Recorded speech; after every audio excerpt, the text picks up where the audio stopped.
admittedly, the health reform agenda for Ministry of Health has, in a way, been stalled for at least over a decade now. There have been many studies. The most recent is, of course, the research with the Harvard University, where they conducted the Malaysian health system research. And I've come to realize that the agenda for reform, has long been delayed and overdue. So it is very important that in my tenure that I get this reform agenda embark and get into an actionable plan. The first pillar is, of course, looking at the public sector.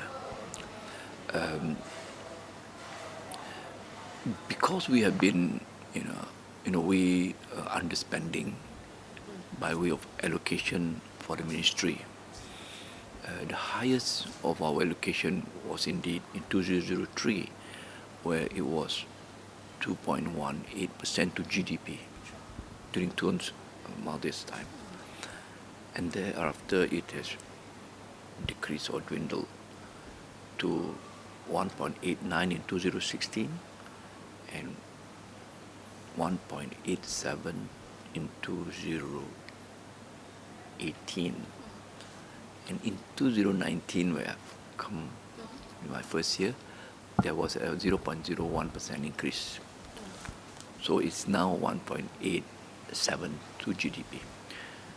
Now, I must say that because of this underfunding, the Auditor's General report, underfunded, understaffed, overworked, congested, were all those, I would say, the consequences of this. Hence, it is so important that given the backdrop of longevity of life that has almost stalled for the last decade over at 75 years, essentially due to NCDs and with the re-emergence of communicable diseases, dengue and the like, together with a challenge on mental health and a demographic transition of an aging society, really the public sector has to be reformed in order to bring more efficiency and restructure to make it more consolidated. So that would be the first reform that I would undertake. And of course, coming on the back of this, or tying it all up, would have to be a stress on preventive, promotive, predictive, healthcare, more than notwithstanding the need to enhance curative care in hospital settings. So, and also with this is my agenda on having the electronic medical records or the electronic health record, EMR or EHR, which will really get to patient care in a way that will link information horizontally between clinics and vertical integration of clinic to hospital. So this will be the first pillar of a public health reform, which I hope will enhance patient care and healthcare delivery. Secondly is, of course, what I have talked about, because we are stifled by fiscal space in terms of not able to spend and increase our allocation, I'm looking at the private sector to come in to help enhance and increase the GDP in terms of the health sector. So hopefully with this, we get to see health sector spending on facilities and as well healthcare delivery but more importantly is also to make sure that there will be it's value-based kind of approach, which I've talked earlier this morning. So these are the two pillars, but coming close to this or integrating all these or these two pillars must could only be realized when we have the health financing reform, which will move away from a predominantly tax-based health financing system, and that would mean galvanizing the entire financial resources, and not just from consolidated fund, but as well from the employers, the arrangement of the insurance, and the national saving of KDBS, the EPF, and even from the state, the zakat, the wakaf, and as well making sure that the out-of-pocket spending, which is almost like 39% to health expenditure, would be better managed and pooled into a national health financing trust kind of thing. And there will be, in that way, we'll have a single payment health insurance kind of thing, and that will allow what I call that public-private collaboration, in the sense that we now get to pay for everyone, across the board, a one that coverage that will cover for all, while the bottom 40 get to be funded by the tax. The others would have to be coming from all those contributions. So yeah, with that, I almost like have given you the scheme of things to come in the next 4 or 5 years. And of course, this cannot happen overnight. I've got to have an actionable plan to ensure that there would be a catalytic change. So what needs to come first is, of course, addressing all the perennial problem of waiting time and equipment that are old and all this that would have to come early for the quick wins, to address firefighting issues. But all that would be carried out or undertaken in the bigger agenda of reform. So cannot be waiting time alone, I can tell you, cannot be solved like piecemeal. It's a systemic problem.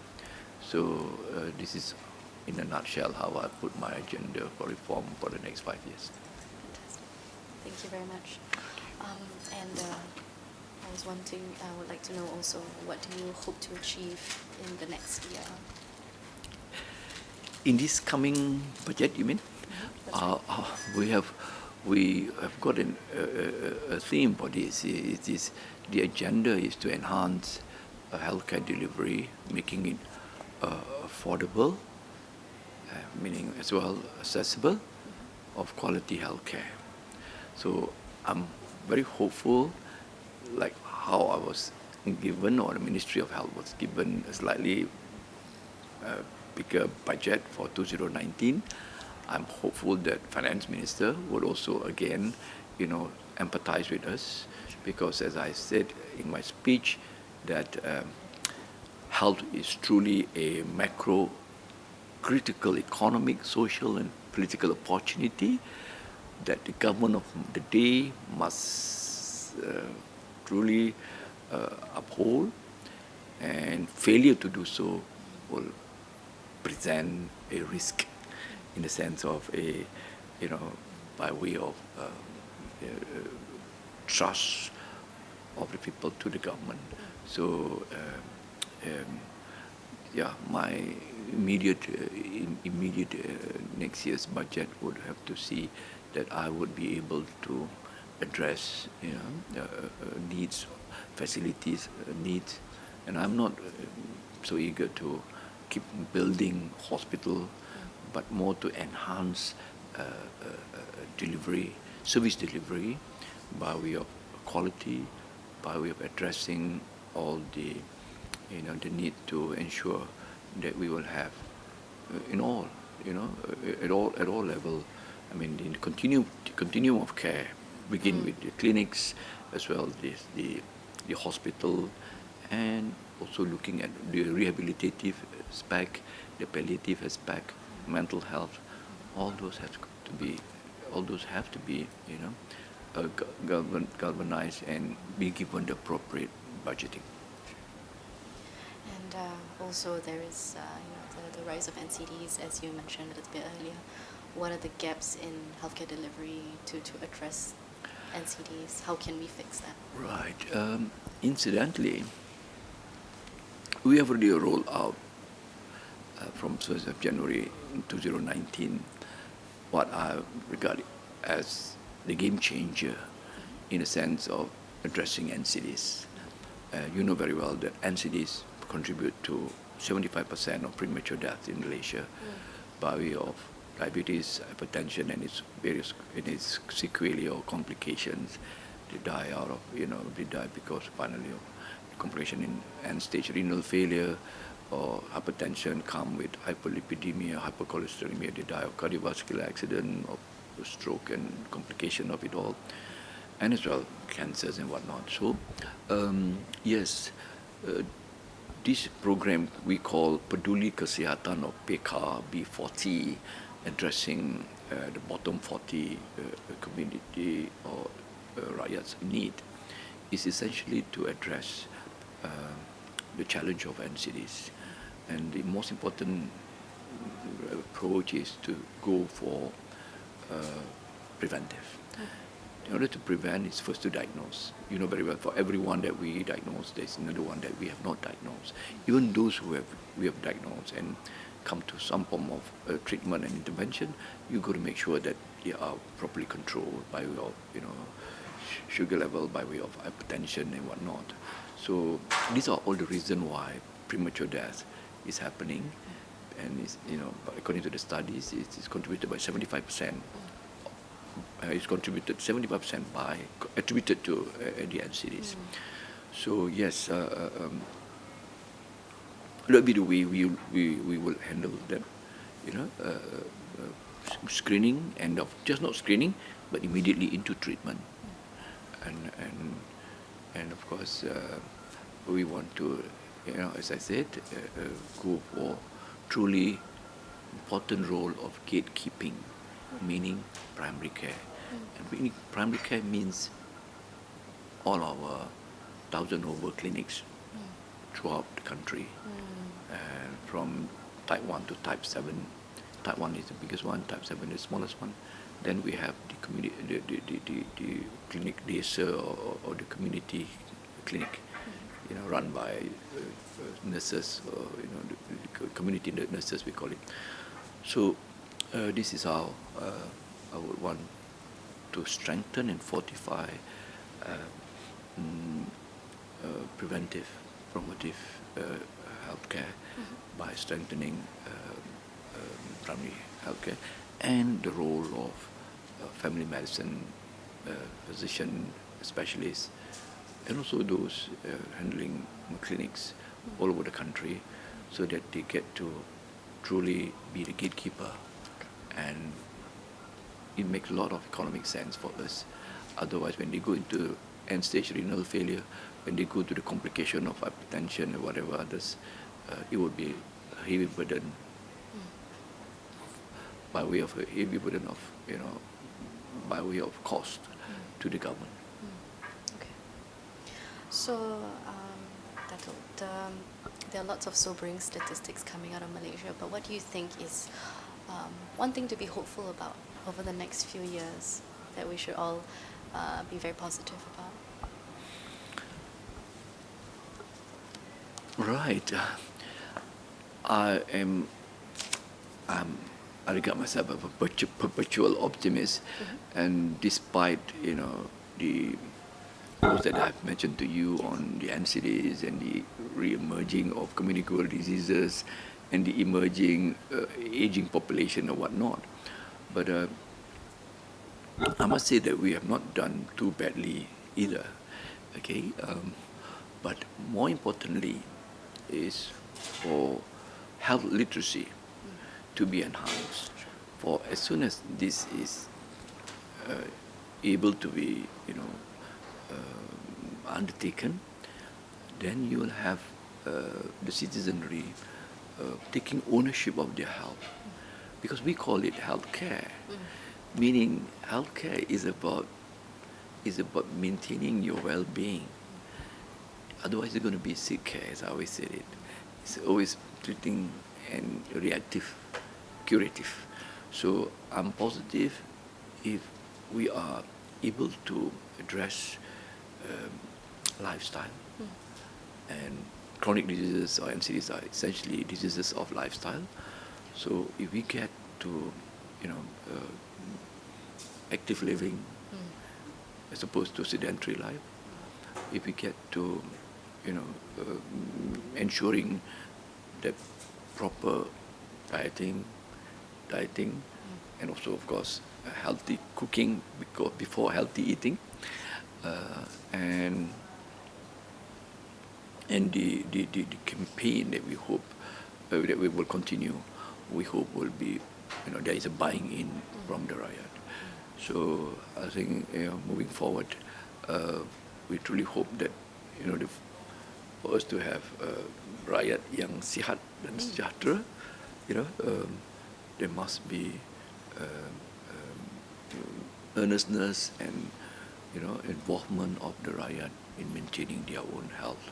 So with that, I'm beginning to, and I truly hope that it will be just not MOH, it will be into agencies, into ministries. Everyone must step in to enhance health and active living. Okay. Just one last question. Okay. So I see a lot of Malaysian hospitals and agencies here today in Hanoi for HMA. I'm wondering if you have any comments about your involvement in the conference and what you hope to get out of it. Right. Yeah, I'm very conscious that this is a private healthcare sectors, and much as I realize that, what in the public sector may not truly reflect the private sector, or if I put it in another way, that people may ask me, why are you here, in the sense of, this is a private sector's engagement. But I must say that as the Minister of Health, Ministry of Health is a custodian to health as a whole, both public and private. And I have no qualms to say that as much as I'm very concerned about public facilities in terms of health, I'm also ensuring that that in the private facilities and private practices, as I've said it, must be roped in to together collectively enhance healthcare delivery in Malaysia. So all the more that I must show my recognitions to their successes and motivate and incentivize them further, so that they truly, in the areas of medical tourism, in the areas of even, as I said, collaboration of public and private, they know that, that the Minister of Health is all for enhancement of all this synergy and collaboration. So yes, I see that they are performing well, and hopefully, they will also understand that the entire citizenry in my reform agenda will also be given as accessibility to their kind of private facilities. So that's the way I would wish to go.